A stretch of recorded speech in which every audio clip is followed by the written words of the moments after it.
Probably had collectively maybe an hour or two this week, dividing up all the time of when I wasn't running around. Before we begin, of course, like, comment, subscribe. If you can hit that subscribe button with your knuckle, you're an excellent puncher with knockout accuracy. A couple things I wanted to talk about today. First off, I was on Twitter. You know, I share some of my videos on Twitter. You can follow me on Twitter, Anthony Lawson 86. So you can just follow me on there. A lot of times I post my video updates on there, and then also, of course, if you subscribe to this YouTube channel, you won't miss anything either. So guy inboxed me, OMA, One May Ascend, I believe that's what his name is, and he asked me to review one of his songs. So I went ahead and took a look at it via the inbox through YouTube, and it was pretty good, man. Like the song he wanted me to look at was called Diamonds in the Rough. And the message behind the song was everybody has a potential to do something very great, but we get so tied up in our everyday activities, running around, trying to make a living here and there, that we don't actually tap into, for the most part, those abilities. We all have the ability to live off of what we're good at. But again, he was just basically saying that the overall gist of it was, a lot of people just go through life just being a diamond in the rough. They never really discover what their worth is, which I've always agreed with, honestly. I used to rap real heavy back when I was younger, and I actually like wholeheartedly believed in basically just pursuing your passion. But over time, man, like, the bills just kept coming. I moved out on my own. I started rapping when I was like 15 years old, and the first rhyme I wrote probably, I think, was like when I was 3. It was 11 or, excuse me, not 3, I said that wrong. 13, 11 or 13. Or one of those, it was one of those ages. I can't remember exactly which one it was. But that's the first rhyme I wrote. Then I didn't really start taking it serious until later on, like when I was about 15. We started doing like basement raps and things like that, and freestyling. And then, I just started writing and making songs and music, and started doing battles around Baltimore.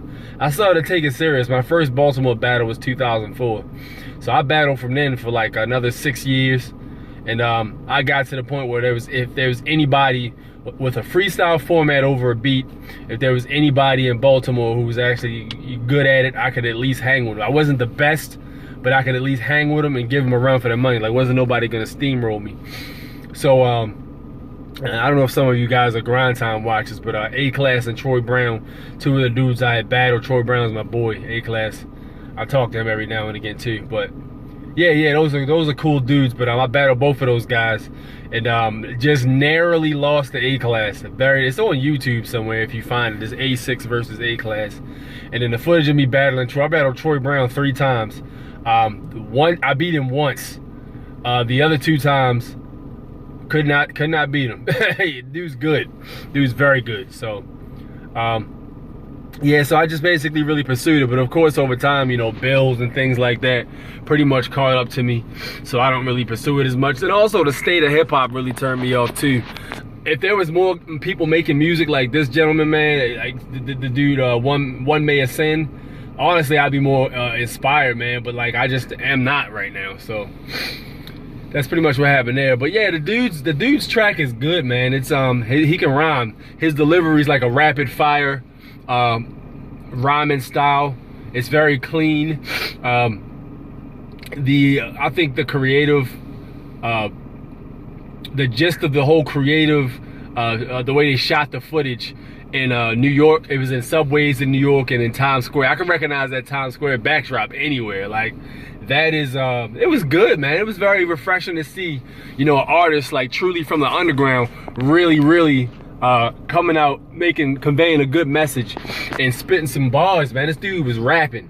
Like, if you were a fan of like hip hop and like very good, passionate, solid content, check that out. Definitely. It's called Diamond in the Rough by One May Ascend.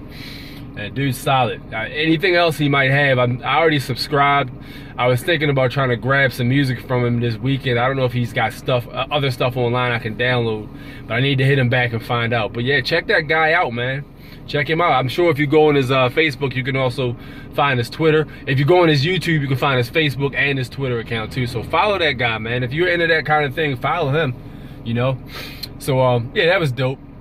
And also, I wanted to shed some light real quick on the Colin Kaepernick Nike thing. Look, if you're already following me, you probably already know how I feel about this. The Colin Kaepernick situation is, I think it was mishandled by the NFL. They mishandled the hell out of that situation because dude was given the idea to kneel by a military Green Beret, which is like, I think, special forces or something like that. So not everybody can even be a Green Beret in the military, I believe, if I'm not mistaken. Like, there's special, you have to have special physicalities and special skill sets and stuff like that to be able to pull that off.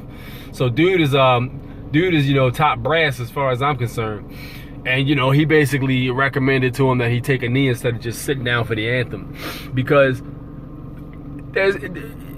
if you understand the history of America, of course, if you're not ignorant, or if you just purposely are choosing not to pay attention to it, if you know the history of America, it's really bittersweet for black people.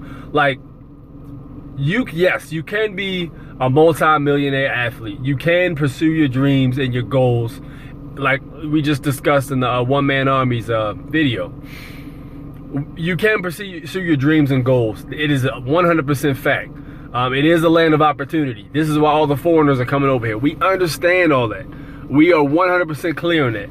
But we also have to understand another reality. Like, for some groups of people, it's far harder than it is for others. And that's not something you can ignore. If you're gonna pay attention and acknowledge the fact that it's the land of opportunity, you also have to pay attention to the history and things that are still going on to this day. Like, you can't ignore that. There's no way you can possibly ignore it and call yourself a honest person, really. To me, you have to pay attention to both. And the problem is, you have some people just 100% focusing on this is a land of opportunity, and like they completely ignore the day-to-day racism or oppression that certain people go through. So I mean, don't be a hypocrite, man. Don't be a hypocrite. You know, try to open your mind. Of course, this message is gonna go through some people's ear and out the others. They're not gonna pay attention to it. I'm pretty sure anybody who thinks like that doesn't follow me. So everybody already knows how I felt on that. I think Nike is on the right side of history by doing this. I think when we look back on this 100 years from now, it's gonna be very well documented. And I think Nike's, of course, still gonna be around. But it's gonna be very well documented that Nike took a stand for the better. The same way, you know, you look back and on some of these other people who marched with Martin Luther King, the ones who weren't FBI informants anyway, they're also seen in a positive light on the right side of history too. So just something to think about, man. So, you know, try to get out there and pursue your passion and your ability as much as you can, and try to make it happen, man. Don't give up. Don't give up, man. That's partially probably why I'm doing this video. I like to run my damn mouth. So yeah, you know, like, comment, subscribe, get out there and pursue your purpose. Do it as much as you can. Don't be just a diamond in the rough. Take it easy. I'm gonna go punch this clock. Peace.